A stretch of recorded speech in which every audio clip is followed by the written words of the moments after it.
nous avons vu que la cellule est l'unité de base de tous les vivants. Donc, tous les êtres vivants sont constitués de cellules et ainsi, c'est la base du fonctionnement de chaque organisme. L'année dernière, on avait vu la différence entre la cellule végétale et la cellule animale.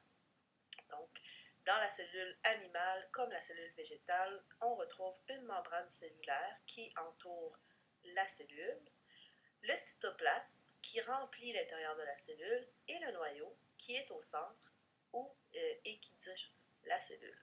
Chez les cellules végétales, nous avions également vu qu'en plus de ces parties, principalement, on retrouvait les chloroplastes, une grosse vacuole et une paroi cellulaire, mais comme nous étudions cette année l'humain, nous ne nous attarderons pas davantage sur la cellule végétale. En début d'année, nous avons parlé de l'organisation du vivant. Les niveaux d'organisation étaient chacun des stades où est-ce qu'on pouvait décortiquer un organisme complet. Donc, un organisme est fait de systèmes qui, eux, contiennent des organes. Ces organes-là sont faits de tissus et les tissus sont faits de cellules. Donc, la cellule est organisée avec des cellules semblables pour former différents tissus, dépendamment de son rôle. Donc, nous avions déjà vu qu'un tissu est un ensemble de cellules qui ont la même structure et accomplissent la même fonction. Ça prendra un sens important dans le rôle que les organes vont jouer dans chacun des systèmes du corps humain. D'ici la fin de l'année, on va parler des différents organes, des différents systèmes du corps humain, donc ça devient important. Nous avions vu rapidement je repasse là-dessus, il y avait différents types de tissus et dépendamment de l'organe où se trouvait le tissu, on avait du tissu conjonctif, du tissu épithélial, du tissu musculaire et du tissu nerveux. Maintenant, en détail, quelles sont les parties de la cellule, c'est-à-dire les organismes qui composent la cellule de base. Dépendamment des types de cellules, on va retrouver plus ou moins de ces organismes qui vont constituer la cellule, mais en général, les cellules sont constituées des principaux organismes suivants, soit la membrane cellulaire, donc qui joue un rôle de protection et d'échange, qui va limiter la cellule et contenir tout son vie. La mitochondrie, qui va servir à fabriquer l'énergie de la cellule. Nous reparlerons de la mitochondrie plus en détail dans le système digestif, puisque c'est le système digestif qui va apporter les nutriments nécessaires à la fabrication de l'énergie. Par contre, l'énergie est nécessaire pour faire fonctionner les différentes parties et que la cellule remplisse bien son rôle. Il y a l'appareil de Golgi, qui est un lieu où est-ce qu'on va emballer et expédier des substances à l'intérieur de la cellule et vers l'extérieur pour jouer le rôle de la cellule. La cellule doit fabriquer des choses, des protéines, des enzymes, des hormones, donc qui vont être distribuées à travers la cellule par l'appareil de Golgi.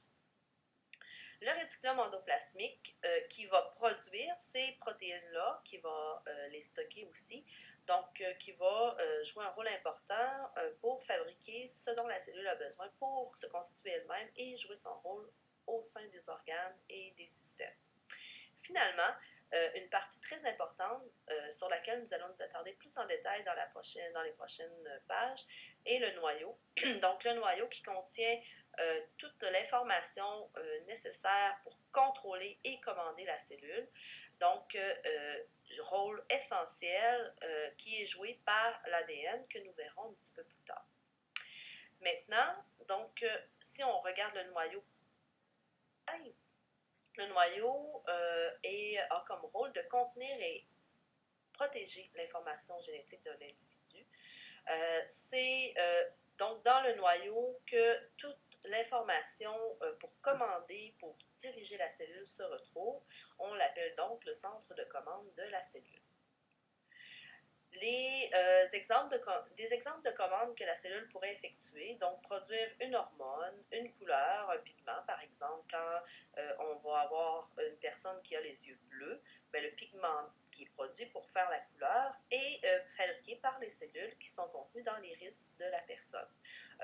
Différentes substances peuvent être produites par la cellule et c'est le noyau donc qui va diriger il va contenir l'information et diriger la commande de production. Et finalement, le noyau sert aussi à reproduire la cellule. C'est là qu'on va s'assurer que les cellules qui sont produites par la suite vont contenir l'information nécessaire pour produire une cellule identique ou qui contient les informations qu'on veut transmettre. Donc, a différentes parties lui-même. Il ne sera pas nécessaire de les apprendre par cœur. C'est quand même intéressant de savoir un petit peu comment il est organisé. Donc, tout d'abord, on a la membrane nucléaire, on l'appelle aussi enveloppe nucléaire, qui entoure le noyau et qui délimite donc la zone du noyau et le contenu de l'information génétique. Il y a un nucléole qui contient de l'ARN. Nous ne nous attarderons pas davantage sur le rôle de l'ARN dans la cellule. Donc, l'ARN va être un message qui va être transmis parce que l'information qui est contenue dans le noyau ne sort pas elle-même.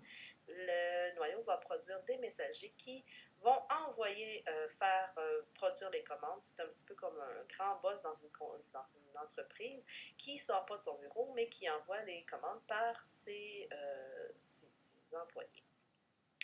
Le nucléoplasme est un liquide qui remplit le noyau, donc qui va contenir toute l'information, qui vont maintenir le noyau ensemble. Et finalement, la chromatine, qui est la partie qui nous intéresse davantage, qui est l'ADN sous forme de fil. Donc, nous verrons dans une autre présentation la structure de l'ADN. Pour l'instant, dans la plus grande partie de sa vie, l'ADN va être déplié, déroulé, donc une forme allongée d'ADN qu'on trouve dans le noyau. Donc, en complément de la présentation, vous devrez lire les pages 125 à 127 du manuel observatoire, donc le manuel qui est en ligne, et compléter la fiche 18.